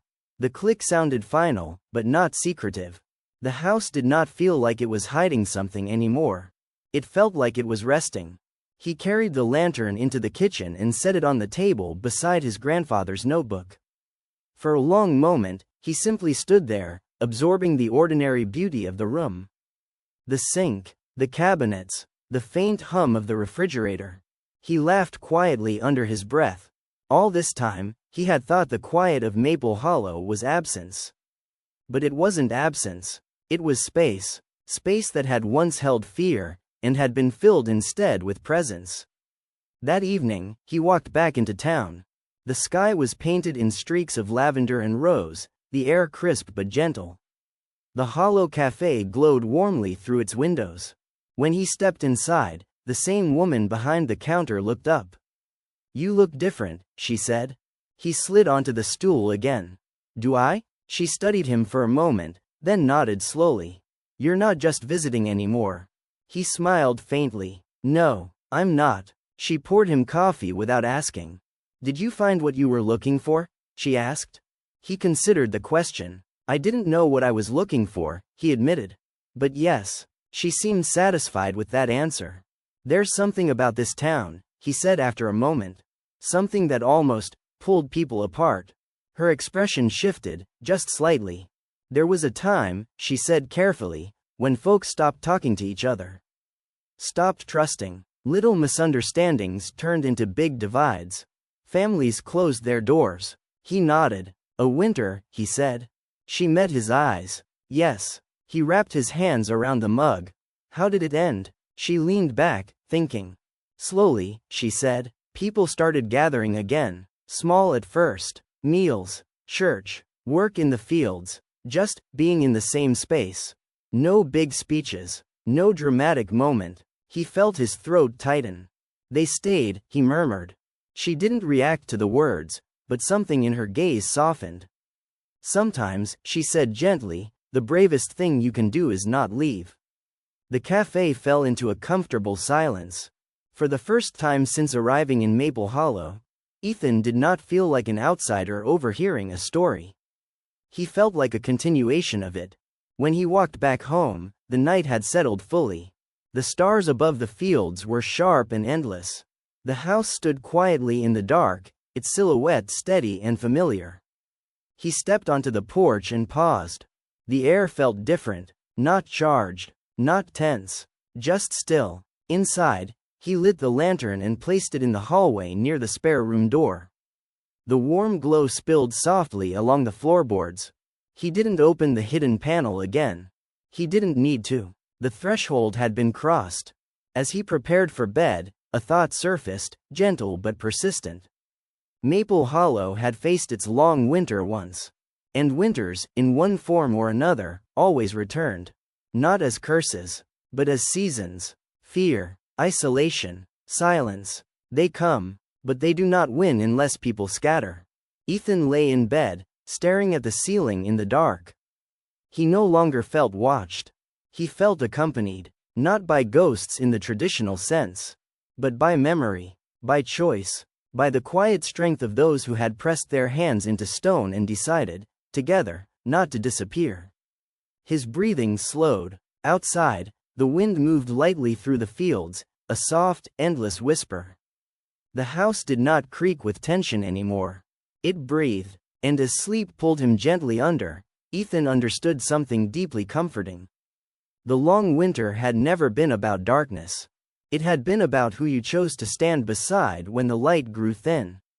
And in Maple Hollow, no one stood alone. Ethan woke before dawn again. But this time, there was no lingering unease. No sense of something unfinished pressing at the edges of his thoughts. There was only quiet, the kind of quiet that feels earned. He lay in bed for a few minutes, listening. The house made its soft morning sounds. The faint tick of cooling pipes, the whisper of wind brushing the siding. Nothing felt hidden anymore. When he stepped into the hallway, the lantern still sat where he had left it. The flame had burned out in the night, leaving only the faint scent of oil in the air. He touched the glass gently. Cold now. He didn't relight it. Instead, he walked into the spare room and stood before the section of wall that concealed the hidden panel. He rested his palm there, not to open it, but to acknowledge it. I won't forget, he said quietly. The wood felt steady beneath his hand. He left the room and went outside. Morning light rolled slowly across the fields, pale gold spreading over frost-tipped grass. The barn stood in silhouette, calm and ordinary. For the first time since arriving, Ethan noticed something simple and grounding. The land did not feel heavy anymore. It felt open. He walked the perimeter fence the way his grandfather once had. The posts were weathered but strong, wire pulled tight. The fields stretched wide and empty, yet not lonely. Halfway along the fence line, he stopped. There, near the old oak tree at the far edge of the property, the ground looked slightly uneven. Not disturbed recently, but subtly different. A memory flickered, his grandfather's final journal entry. The quiet is a threshold. Some doors open outward, some open inward. He crossed the field slowly, boots brushing through damp grass. As he neared the oak tree, he saw it more clearly. A shallow depression in the earth. Circular. Not large. Intentional. He crouched and brushed away loose leaves. Beneath them, faintly visible in the dirt, was the same symbol. Circle. Line. Carved long ago, softened by time. This wasn't random. The cavern below the house had been one place of gathering. But not the only one. The symbol here was positioned precisely at the edge of the property, where the land met the tree line leading toward town. A boundary. Or a bridge. Ethan stood and looked toward Maple Hollow in the distance. Smoke rose gently from chimneys. The town was waking. They had not hidden underground forever. They had gathered below when they needed to hold together. But they had also marked the land above. Quietly, without spectacle, he closed his eyes and let the morning sun warm his face. The long winter had not been defeated by force. It had been endured, transformed. He felt something shift inside him again, subtle but real. A realization. Maple Hollow had once faced a spreading emptiness, a despair that isolated people, pulled them into themselves, convinced them to withdraw. And they had responded not with violence, not with denial, but with presence, with deliberate togetherness. And now? Now he understood something else. The distortions in the cavern hadn't just been echoes of the past. They had lingered because something similar had been stirring again. Not as dramatic, not as obvious, but present, in small ways. Closed doors, short tempers, unspoken distances between neighbors. Winter's return. Different forms. Same cold. Ethan opened his eyes. If he was staying, truly staying, then his role wasn't to guard a hidden chamber underground. It was to notice when the quiet began to shift. To choose connection before isolation took root. He turned back toward the house with a steady sense of purpose. Later that afternoon, he found himself at the Hollow Cafe again, not out of curiosity this time, but intention. The woman behind the counter raised an eyebrow when he entered. "Twice in 1 week?" she teased lightly. He smiled. "I was wondering, do people still gather much? Outside of Sunday service?" She leaned against the counter, considering. "Not like we used to," she admitted. "Everyone's busy, or tired, or scrolling on their phones." A faint smirk touched her lips. "You know how it is." He nodded. "What if," he began carefully, "we did something simple? A weekly dinner. Here, or at the church hall. Nothing formal, just open tables." She studied him more seriously now. "That's a lot of work." "I'll help," he said quickly. "Cooking, setting up, cleaning." She was quiet for a moment. "You just got here," she said. "Why?" He thought about the cavern. The handprints. The stone ring. "Because I don't want to wait for another long winter," he answered honestly. Her gaze softened in a way that told him she understood more than he had explained. After a long pause, she nodded once. "Friday," she said. "We'll try Friday." Word spread quietly. No big announcement. Just conversations. A flyer taped to the diner window. A few mentions after church. Friday evening arrived with a soft pink sky and a chill in the air. Ethan stood inside the cafe, sleeves rolled up, stirring a large pot of soup. The woman, whose name he had finally learned was Margaret, moved briskly behind the counter, arranging bread baskets. At 6 o'clock, the door opened. An older man stepped in, hat in hand. "Smelled something good from down the street," he muttered. Margaret smiled. "Sit wherever you like." 10 minutes later, 2 teenagers wandered in, laughing awkwardly. Then a couple in their 30s. Then another. By 6:30, half the tables were filled. Nothing dramatic happened. No speeches. No revelations. Just conversation. At first, hesitant. Then easier. Laughter surfaced once. Then again. Ethan moved between tables, refilling water glasses, exchanging small talk. He watched shoulders relax, watched strangers shift into neighbors. The air in the cafe felt warmer than usual, not from the heater, but from something collective. Presence. At one point, Margaret caught his eye from across the room. She gave him a small nod. He understood. This was the circle and the line. Individuals choosing to share space. To press metaphorical hands into stone together. Later that night, when the last dish was washed and the final chair set upright, Ethan stepped outside. The stars stretched above Maple Hollow, endless and clear. The town felt different, not because it had transformed overnight, but because something had been nudged gently in a new direction. He walked home slowly. The fields rustled softly in the dark, the old oak tree standing steady at the boundary. He paused there for a moment. The carved symbol beneath the leaves was hidden again, unseen. But he knew it was there. He didn't need to reopen the hidden panel in the house. He didn't need to descend into the cavern. The threshold had moved. It was no longer underground. It was here, in everyday choices. In whether doors opened inward or outward. In whether people stayed. As he stepped onto the porch, a breeze moved lightly across the land, carrying no chill. Just air. Just night. And somewhere deep in the quiet, not haunting, not urgent, he felt it again. Not a voice. Not a presence. But a simple, steady truth. The long winter ends every time someone chooses not to face it alone. The dinners became a quiet rhythm. Every Friday at 6, the lights of the Hollow Cafe glowed a little brighter. The smell of soup, bread, roasted vegetables, or pie drifted into the street. At first, a dozen people came. Then 20. Then more. No one called it anything official. It was just Friday. And somehow, that made it stronger. Ethan noticed the changes slowly, the way you notice spring, not in a single bloom, but in the way the air begins to soften. Neighbors who hadn't spoken in months began lingering after dessert.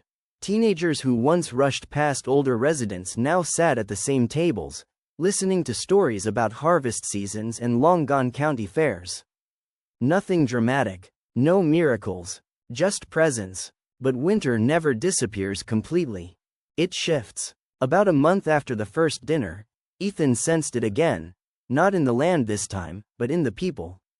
It started subtly. A sharp comment here, an argument at one table that fell into heavy silence, a rumor that spread too quickly about a proposed development on the edge of town, a company interested in buying farmland, promising jobs, new roads, modernization. The idea split Maple Hollow almost immediately. At Friday dinner, conversations tightened. "We need growth," one man insisted, jaw rigid. "This town's dying. And sell our land?"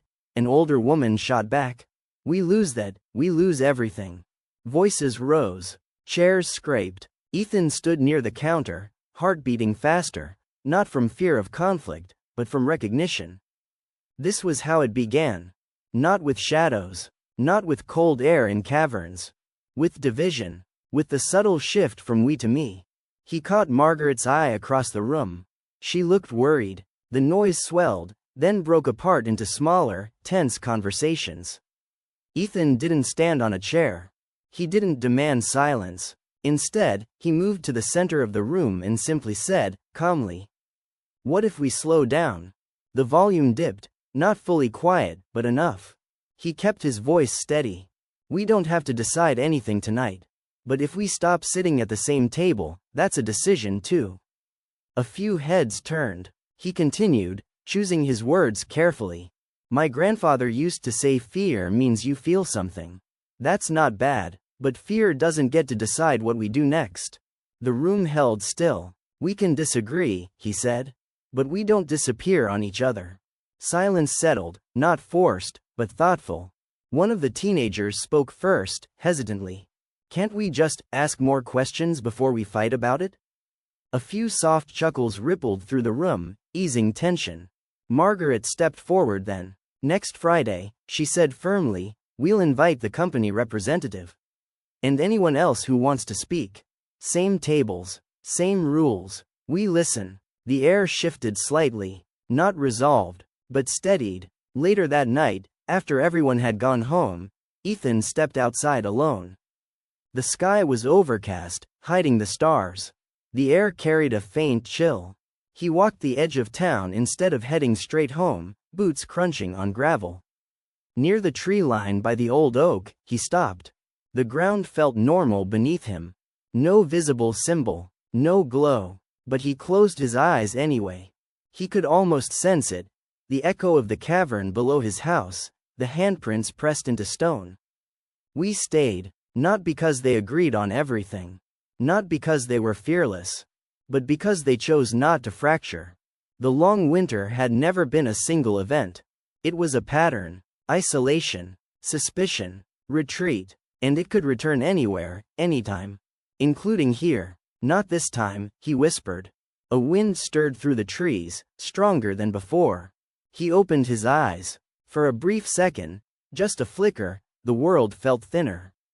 As if a veil had lifted slightly. At the edge of the field, near the boundary where land met forest, he thought he saw movement. Not a person, not an animal, a ripple in the air. Darker than shadow. It lingered longer than the distortions in the cavern had. And this time, the sensation it carried was different. Hungry. Not for bodies. For distance. For silence between people. Ethan's breath slowed deliberately. He did not step back. "You don't get to grow here," he said quietly. The ripple shifted, as if reacting. For a split second, the temperature dipped, sharp, precise. Then it was gone. Not destroyed. Not banished. Just dispersed. Like fog when sunlight pushes through. Ethan stood there a long moment, heart steady. The presence in the cavern had been memory. This felt active, not supernatural in the way stories describe, but psychological, communal, the embodied shape of collective fear. It would return. Of course it would. Winters always do. But now he understood something crucial. It did not thrive in confrontation. It thrived in separation. The following Friday, the cafe filled earlier than usual. The company representative arrived. A woman in a tailored coat, polite but slightly guarded. Farmers sat across from her. Younger residents filled the back tables. The atmosphere was tense but controlled. Margaret set down coffee cups with steady hands. Ethan watched carefully, not the speaker, but the room. The representative outlined the proposal: new infrastructure, jobs, investment. Then the questions began. Hard questions. Honest ones. Concerns about water use, land ownership, long-term impact. Voices rose occasionally, but each time, someone gently pulled the tone back. "We're here to talk," an older man reminded. "Not to win. To talk." 2 hours passed. No decision was made. But something more important happened. No one stormed out. No doors slammed. No lines were drawn in permanent ink. When the meeting ended, people lingered. Still uncertain. Still divided in opinion. But not divided in presence. As Ethan locked up with Margaret that night, she let out a long breath. "That could have gone worse," she said. He nodded. "It almost did." She studied him. "You feel it too, don't you?" He hesitated only a second. Yes. She didn't ask what he meant. She didn't need to. On his walk home, the sky had cleared. Stars stretched sharp and bright overhead. The air felt cold, but clean. Near the oak tree, he paused again. This time, he didn't close his eyes. He simply stood there, breathing. The land felt balanced, not perfectly calm, but alive, dynamic. The long winter wasn't a monster hiding underground. It was the slow forgetting of each other. And it could be interrupted. Again and again. Ethan turned toward the house, the porch light glowing warmly in the dark. Inside, the hallway waited quietly. The hidden panel remained closed. The cavern below remained undisturbed. But its lesson was no longer buried. As he stepped inside and shut the door behind him, he felt the weight of something both fragile and strong. Community is not a one-time victory. It is a continuous choice. And every season asks the question again. Will you stay? Ethan didn't hesitate. Yes, he whispered into the quiet. And the house, no longer waiting, no longer tense, rested easily around him. Autumn arrived without ceremony. The fields around Maple Hollow shifted from green to amber, then to deep rust. Leaves collected along fence lines and gathered in soft drifts beneath the old oak at the edge of Ethan's property. The Friday dinners continued. Some weeks were lively, full of laughter and long storytelling. Other weeks felt subdued, conversations more thoughtful than cheerful. The proposal from the development company remained undecided. Committees formed, surveys were discussed, opinions did not disappear. But something had changed in how disagreement lived in the room. It no longer felt sharp. It felt held. And yet, Ethan sensed the undercurrent again. Not in arguments, in fatigue. People were tired of discussing, tired of weighing options, tired of the invisible tension that hums beneath uncertainty. Winters do not always arrive as conflict. Sometimes they arrive as exhaustion. One evening, after a particularly quiet dinner where half the town seemed distracted and distant, Ethan walked home earlier than usual. The sky was low and gray. The air carried the metallic scent of coming frost. As he crossed his field, he felt it again. That thinning, that subtle distortion near the boundary where land met forest. This time, it did not flicker and vanish. It lingered, a darker ripple in the air, nearly invisible unless you looked at it from the corner of your eye. He stopped several yards away. His heart did not race anymore when he sensed it. He had learned its rhythm. "You're not dramatic," he said quietly. "You're patient." The ripple shifted slightly, like smoke curling in slow motion. It wasn't evil. That was the strange part. It didn't feel malicious. It felt opportunistic, like cold air seeping into cracks. "You don't need shouting," he continued. "You just need space between people." The wind moved through the tall grass, bending it gently. The distortion stretched, thin, almost thread-like, toward town. He understood then. The cavern below his house had held the memory of resistance. But this was the living pattern. The slow pull toward isolation. Left alone, it would grow not through dramatic events, but through small withdrawals. Cancelled dinners, missed conversations, unanswered knocks. He stepped closer, boots pressing into damp earth. "You don't get fed here," he said softly. The air chilled sharply around him, just for a second. Then steadied. The ripple did not disappear. It thinned, like breath fading on glass. He stood there until the field felt ordinary again. That night, he dreamed for the first time in weeks. But it was different from the earlier dreams. He stood in the underground cavern again, lantern in hand. The stone ring at the center glowed faintly, not cold, not warm, just present. Around him stood the faint outlines of those who had gathered long ago. Not desperate, not afraid, watching him. One figure stepped forward, not fully formed, but taller than the rest. Thomas Hale. Ethan didn't see a clear face. But he felt recognition. "You can't fight winter," the presence seemed to say, not in words, but in understanding. "You prepare for it." The cavern shifted. Instead of handprints pressed into stone, Ethan saw people seated at long wooden tables. Children playing between chairs, neighbors repairing fences together, arguments that ended not with silence, but with shared work the next day. Winter is not defeated, it is outlasted. He woke before dawn, the message settled deep in his chest. Preparation, not reaction. That morning, instead of heading into town, he stayed on the property. He walked the fence line again, checking posts, tightening loose wire. He cleared brush near the barn. He repaired a section of porch railing that had begun to wobble. Ordinary work, but intentional. By midday, he drove into town and stopped by 3 houses, not to discuss the proposal, not to mediate anything. Just to ask if anyone needed help stacking wood before frost set in.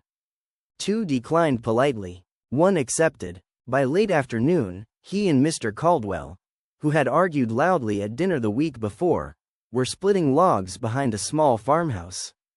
They didn't talk about development. They talked about baseball, about aching knees, about how the town's high school football team hadn't won a regional game in years. When they finished, Mr. Caldwell wiped sweat from his brow and nodded once. "Appreciate it," he said gruffly. Ethan shrugged lightly. "Just staying warm." That night, the air dipped below freezing for the first time. The following Friday, attendance at dinner dipped slightly. But something subtle shifted. People arrived with small offerings, extra pie, a jar of homemade pickles, a loaf of bread. Not announced, not coordinated, just brought. Margaret caught Ethan's eye as she noticed the growing spread along the counter. Preparing, she murmured. He smiled faintly. The development debate continued in measured conversations. No final vote yet, but the tone held. No fractures, no slammed doors. Late that evening, after everyone left, Ethan stepped outside again. The sky was clear and sharp with stars. Frost glittered faintly across the fields. He walked to the oak tree. This time, when he stood at the boundary, he felt the presence of the ripple, but it was faint. Thread-like, starved, it drifted along the tree line, searching for openings. He closed his eyes. He didn't push against it. He didn't speak. He simply pictured the cafe tables. The log splitting. The shared work. The quiet, stubborn act of remaining visible to one another. The air warmed slightly around him. When he opened his eyes, the distortion had thinned further, barely perceptible. It would return. He knew that now. Winter cycles are not broken once. They are answered repeatedly. As he turned back toward the house, frost crunching beneath his boots, he understood something new. The underground cavern had been a sanctuary during crisis. But the true defense of Maple Hollow lived above ground. In habits, in rituals, in the mundane courage of showing up. Inside, he paused in the hallway again, glancing toward the spare room. He did not open the hidden panel. He didn't need the cavern's reassurance tonight. Instead, he lit the lantern and set it in the window facing the fields. A simple glow, visible from the road, from town, from the boundary, not a signal of danger. A signal of presence. The house stood quiet around him. Not waiting, not tense, prepared, and somewhere beyond the tree line, where the ripple had once thickened into something heavier, there was only open air. For now, winter would come again, but so would the tables. So would the hands, and as long as someone remembered to light the lantern, the long winter would never settle fully again. The first real snow came 3 weeks later. It arrived overnight, quiet and complete. By morning, Maple Hollow was covered in white, rooftops softened, fences traced in clean lines, the fields transformed into a wide, silent expanse. Ethan stood at the window, lantern still resting on the sill, and watched the town wake beneath winter's touch. This was not the long winter. This was simply a season. And that distinction mattered. He bundled into his coat and walked into town before most people had cleared their driveways. Snow crunched sharply beneath his boots. Breath rose in steady clouds. At the Hollow Cafe, Margaret was already inside, lights glowing warm against the cold morning. "You're early," she said, glancing up as he entered. "Snow makes people quiet," he replied. She nodded knowingly. And quiet can go either way. They didn't need to elaborate. By noon, the storm had fully passed, leaving a bright blue sky and biting air. But the roads were slow, and many residents stayed indoors. The Friday dinner that week would likely be smaller. Which meant it mattered more. That afternoon, Ethan decided not to wait. He began walking door to door, not with urgency, not with alarm. Just presence. At Mrs. Dorsey's house, he shoveled her walkway before knocking. She answered wrapped in a thick sweater, surprise softening into gratitude. "You didn't have to do that," she said. "I know," he replied gently. At the Caldwell farm, he helped push a stalled truck out of a snowbank. At the Martinez home, he carried in groceries from the porch.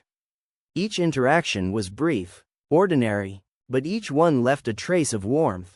By evening, the cafe filled slowly. Fewer people than usual, but those who came lingered longer.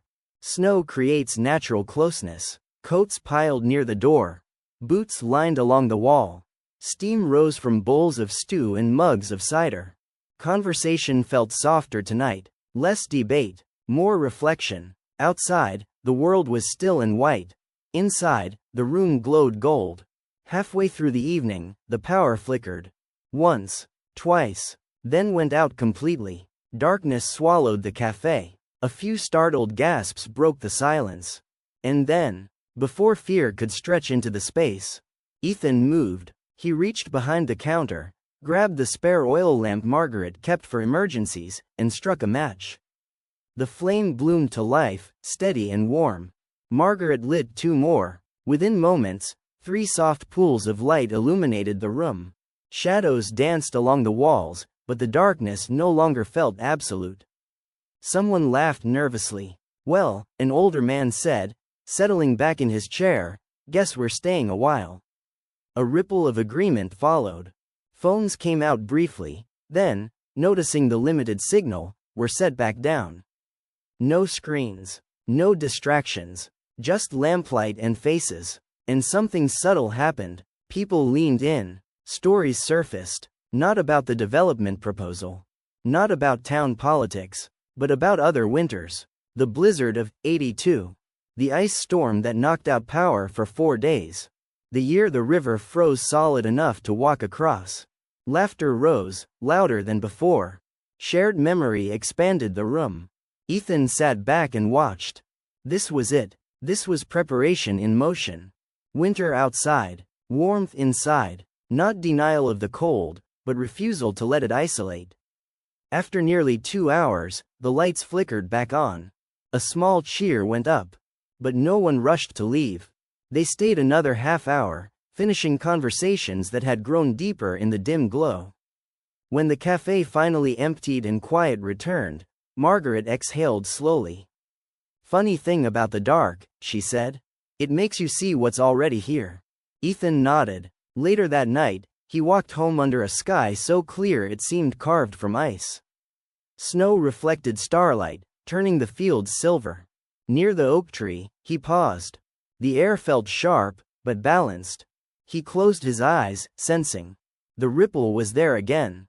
Faint, thin. It drifted along the tree line, touching at the edges of town. But it did not thicken. It did not gather weight. Because tonight, no one had retreated.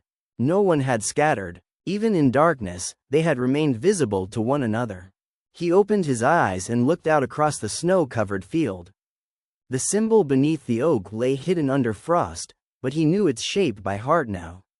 Circle, line, community, individual, not consumed by each other. Not separated, balanced. As he stepped onto his porch, he noticed something new. Across the distant edge of town, a single warm glow shone from a farmhouse window. Then another, and another. Oil lamps, candles, porch lights left on longer than usual. Small signals, unspoken. "We are here." Inside, Ethan lit the lantern again and placed it in the window. The house felt calm. No tension in the walls. No watchfulness. Only readiness. As he prepared for sleep, he understood something deeper. The long winter does not begin with snow. It begins when light disappears from windows. When doors close quietly and remain closed. When people assume they are alone in the cold. Tonight, Maple Hollow had chosen otherwise. And somewhere along the boundary where land met forest, the thin ripple of isolation drifted without anchor.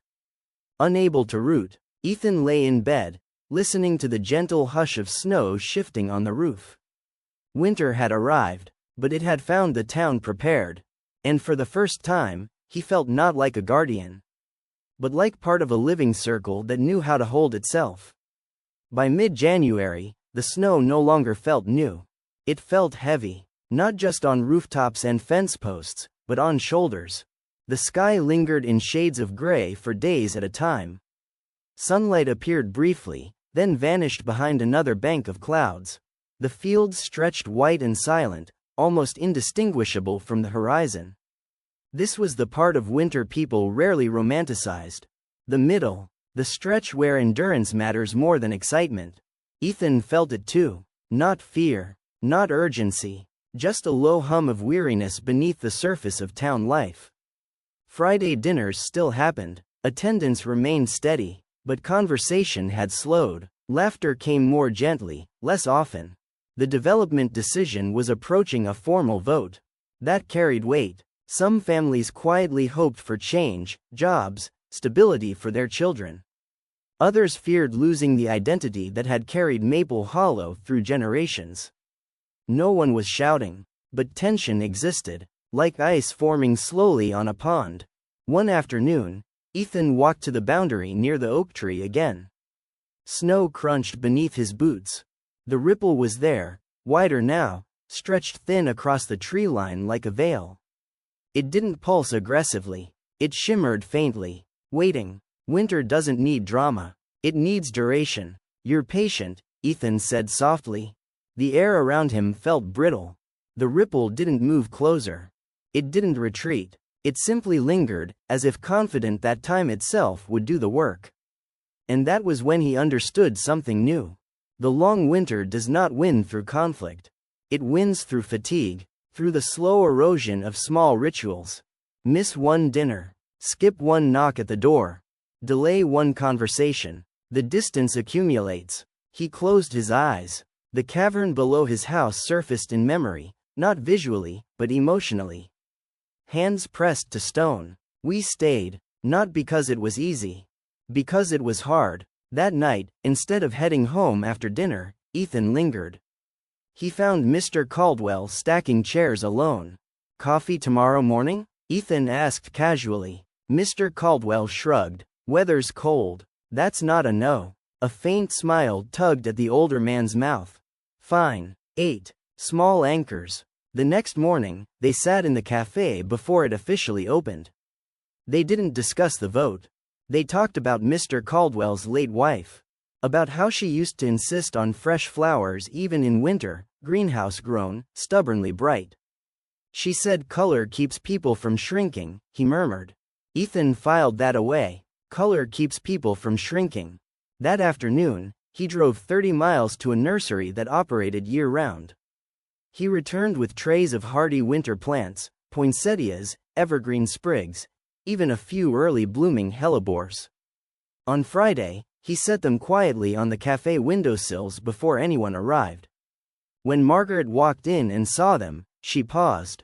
Well, she said softly. That's new. As people entered that evening, they noticed too. Tiny flashes of red and green against the gray.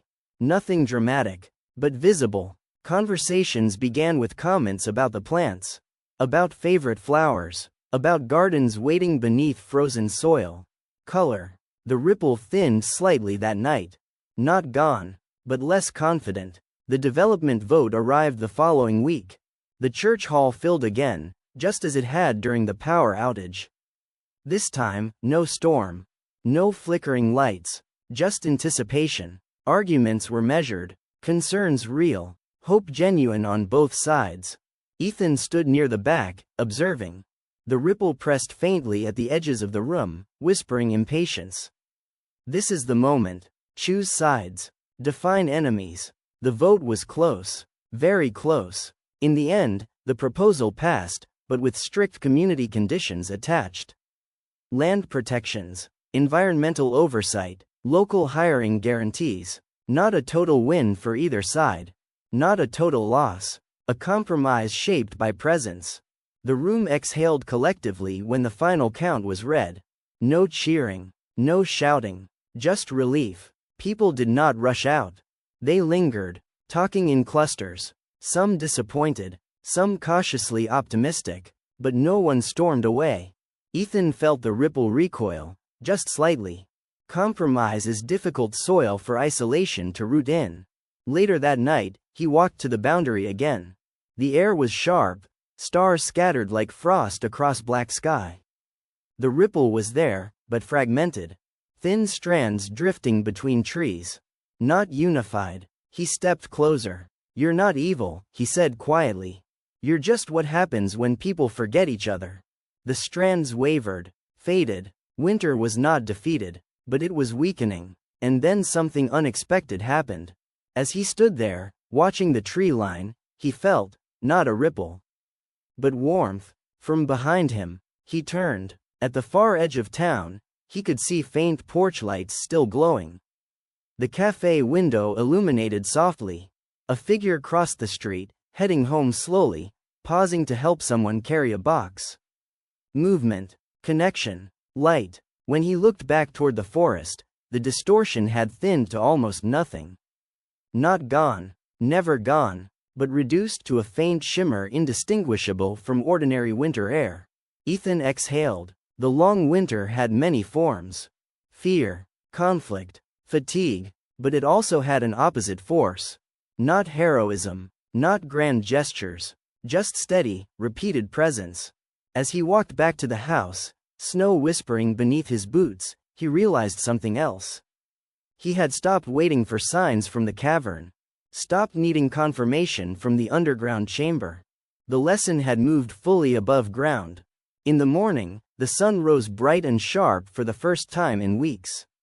Snow glittered. The fields looked almost luminous. Winter was still here, but something had shifted. Not outside, inside the town, inside him, and somewhere beneath the house, in the quiet stone chamber where hands once pressed into rock, there was no tension. Only memory, and the enduring echo of a simple vow. We stayed. By mid-January, the snow no longer felt new. It felt heavy, not just on rooftops and fence posts, but on shoulders. The sky lingered in shades of gray for days at a time. Sunlight appeared briefly, then vanished behind another bank of clouds. The fields stretched white and silent, almost indistinguishable from the horizon. This was the part of winter people rarely romanticized. The middle, the stretch where endurance matters more than excitement. Ethan felt it too. Not fear, not urgency, just a low hum of weariness beneath the surface of town life. Friday dinners still happened. Attendance remained steady, but conversation had slowed. Laughter came more gently, less often. The development decision was approaching a formal vote. That carried weight. Some families quietly hoped for change, jobs, stability for their children. Others feared losing the identity that had carried Maple Hollow through generations. No one was shouting, but tension existed, like ice forming slowly on a pond. One afternoon, Ethan walked to the boundary near the oak tree again. Snow crunched beneath his boots.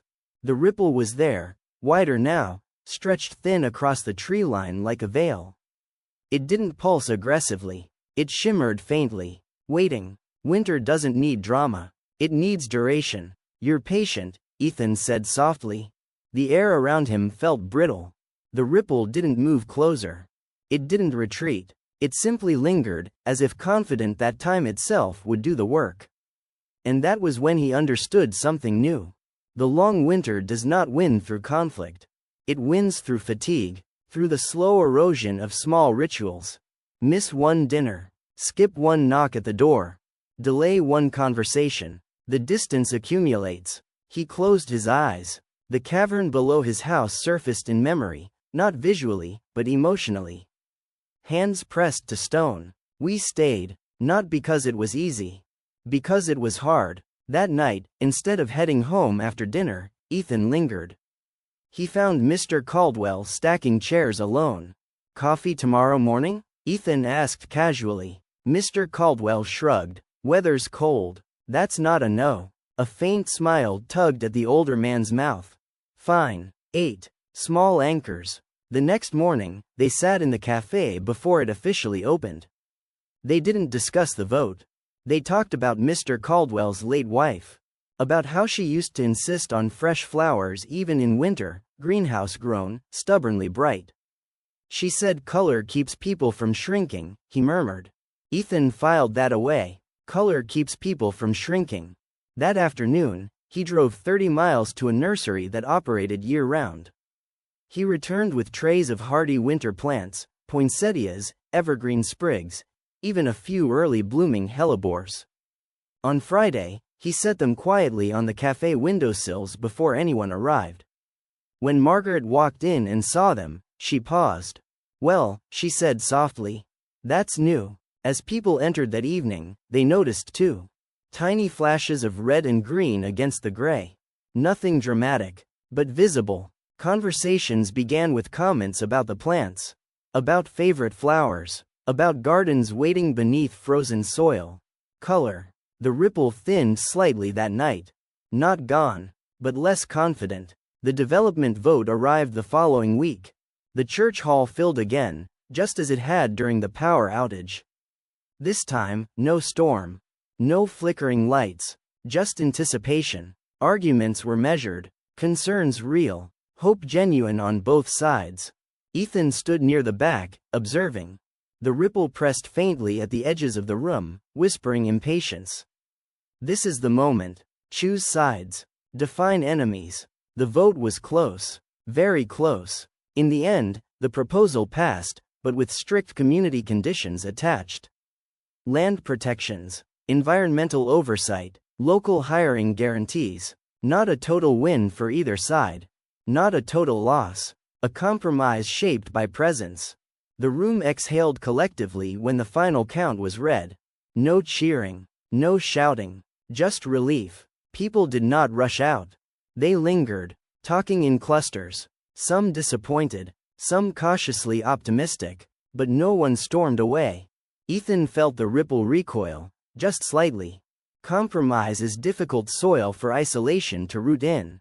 Later that night, he walked to the boundary again. The air was sharp, stars scattered like frost across black sky. The ripple was there, but fragmented. Thin strands drifting between trees. Not unified. He stepped closer. You're not evil, he said quietly. You're just what happens when people forget each other. The strands wavered, faded. Winter was not defeated, but it was weakening. And then something unexpected happened. As he stood there, watching the tree line, he felt, not a ripple, but warmth. From behind him, he turned. At the far edge of town, he could see faint porch lights still glowing. The cafe window illuminated softly. A figure crossed the street, heading home slowly, pausing to help someone carry a box. Movement, connection, light. When he looked back toward the forest, the distortion had thinned to almost nothing. Not gone, never gone, but reduced to a faint shimmer indistinguishable from ordinary winter air. Ethan exhaled. The long winter had many forms. Fear, conflict, fatigue, but it also had an opposite force. Not heroism, not grand gestures, just steady, repeated presence. As he walked back to the house, snow whispering beneath his boots, he realized something else. He had stopped waiting for signs from the cavern. Stopped needing confirmation from the underground chamber. The lesson had moved fully above ground. In the morning, the sun rose bright and sharp for the first time in weeks. Snow glittered. The fields looked almost luminous.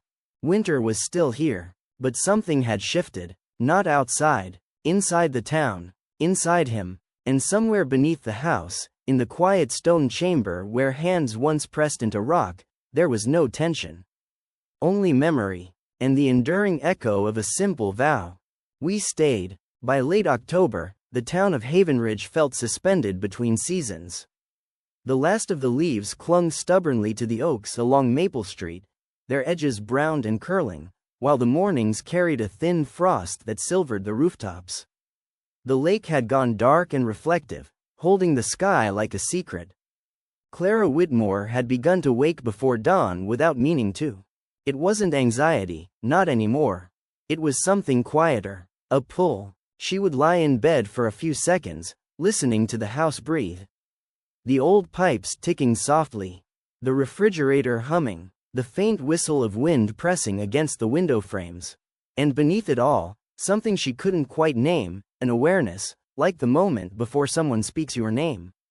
On the third morning in a row, she gave in. She slipped on her sweater, pulled her boots on without turning on the lights, and stepped out into the blue dark world. The air was sharp enough to sting her lungs. Across the street, Mrs. Hargrove's porch light flickered on as it always did at 5:30 sharp. Somewhere far off, a truck engine turned over. Clara walked toward the lake. The path down the hill was familiar now, packed dirt and brittle leaves crunching underfoot. The sky was just beginning to pale at the horizon, a thin seam of light stitched between earth and cloud. When she reached the dock, she stopped. Someone was already there. A tall figure stood at the far end, hands resting on the railing, looking out over the water. Clara's breath caught, not in fear, but in recognition. "Eli?" she called softly. The figure turned. It was him, older, perhaps, or maybe just clearer. as though she were seeing him without the distortion of memory. His hair lifted slightly in the wind. His face was calm. "You're early," he said. His voice carried easily across the still water. Clara stepped onto the dock. The wood creaked beneath her weight. "I couldn't sleep," she replied. He smiled faintly. "You never could when something was changing." They stood a few feet apart, the lake between them like a third presence. Clara studied him carefully. She felt no cold from him. No strangeness. No dreamlike haze. He looked as real as the frost on the boards. "Are you?" She couldn't finish the question. Eli shook his head gently. "I'm not what you think. And I'm not what you're afraid of." "Then what are you?" He looked out over the water again. "Memory," he said. "Impossibility." The words settled into her without resistance. "I thought I lost you," she whispered. "You did," he said. "But loss isn't erasure." A thin rim of gold broke over the horizon, touching the surface of the lake. The water shimmered. Clara felt tears rise, but they weren't sharp or desperate. They were warm. "I stayed," Eli continued, "because you stayed. In the house. In the silence. In the in-between. I didn't know how to leave," she admitted. "I know." The sun lifted higher, and the world seemed to exhale. Clara felt something inside her shift, not breaking, but aligning. "What happens now?" she asked.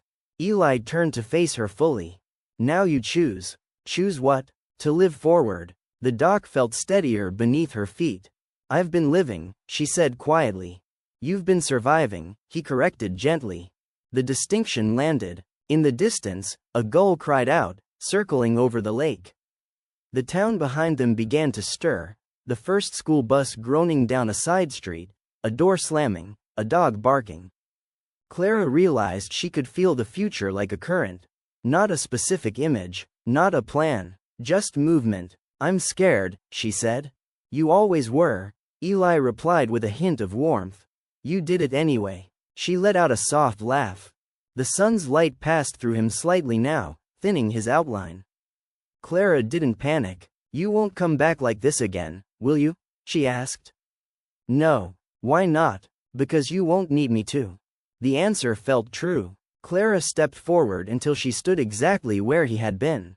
The lake stretched out before her, wide and open. The surface rippled with new light. When she looked down at her hands, they were steady. "Goodbye, Eli," she said, not to the air, not to a ghost, but to the version of herself that had been waiting. A warmth passed through her chest, deep and calm. Behind her, the town of Havenridge woke fully into morning. And Clara Whitmore stood on the dock, not alone, but whole.